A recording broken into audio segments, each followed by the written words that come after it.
Hi guys, Darren from Property Prosperity here again today. I thought I was just having a chat to a few clients over the last few days about trying to get their house ready for sale and trying to get a bit of an idea of where it fits as far as pricing goes. And then once you've actually worked out what you think your house might be worth, and that's probably why it's important to get some feedback from an agent that you really trust, and hopefully they give you an honest idea. Again, you don't want someone that's got a biased opinion to potentially overprice it because they want to get the listing, or underprice it because they want to sell it really quickly. So the key is maybe get some advice from an agent you trust, but maybe verify that yourself. And the danger sometimes with people as well, you're using your own personal belief on what you think the property might work. Hi, Andrew Crosby, thanks for joining.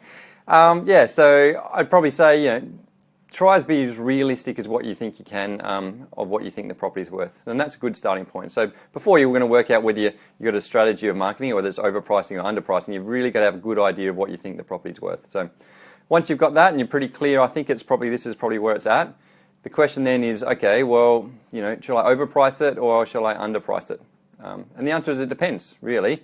Overpricing can be a good thing in the fact that you might get some more money for it than you otherwise would expect. The danger with that is you might scare off a few people. So remember, the important thing is when you're trying to sell a property is you want as many people as possible to come and look at the property, and generally you want as many people right at the start. Most people are looking for new properties, like brand new properties, newly properties on the market. So when it just comes up new on realestate.com or new on Domain, they've seen all the old ones on there. When a new one pops up, that's when there are people a lot more keen and they're more likely to come along and check it out. So if you overprice it right at the very start, they may just disregard it and not come along to you open. So that's my first thing. So just watch out if you're overpricing it, you might scare off a few people. But likewise, if you underprice it, you might sell it too cheap. So one of the things I use as a bit of a guide, if let's say we think the property's worth, $410. The way we market things nowadays, everything's based around the internet, so it's realestate.com and Domain.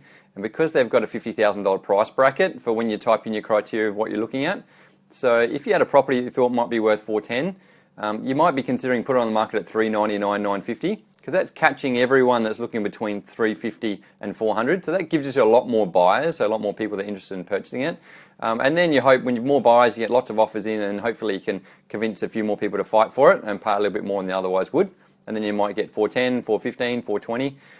If you think it's more worth sort of say $440, then you may do the other option. You might think, okay, well, let's put it on the market at $449, $950. People are going to offer whatever they want anyway. So then if you offer, you put it on $449, $950, as long as you realistically understand that it might be worth $440, when your offers start coming in, then what you want to do then is make a decision on, okay, are we going to drop it?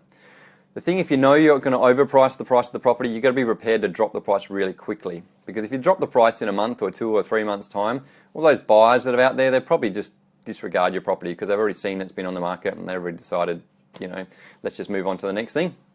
So the key is to try and get as many people there as possible. If everyone's giving you lots of feedback to say the property's overpriced, then what you need to do is just drop it really quick. Ring back all those buyers that were originally interested, saying, hey, the owner really wants to sell relatively quickly, and we're willing to take in offers at whatever you can. The key when selling a property, you need heaps of people to come and look at the property, but you need heaps of offers. I'm surprised how often I talk to people that have got a property on the market, and I say, well, how many offers you had? And they say, none. I'm like, how is that even possible? I'll offer you 10 grand now. That's an offer.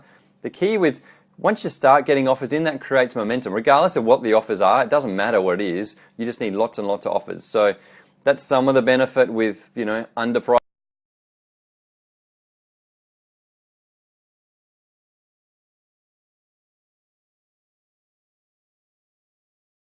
Sorry guys, just got interrupted there. If you underprice the property a bit, you'll get heaps and heaps of offers in. Then you can start people fighting for the property.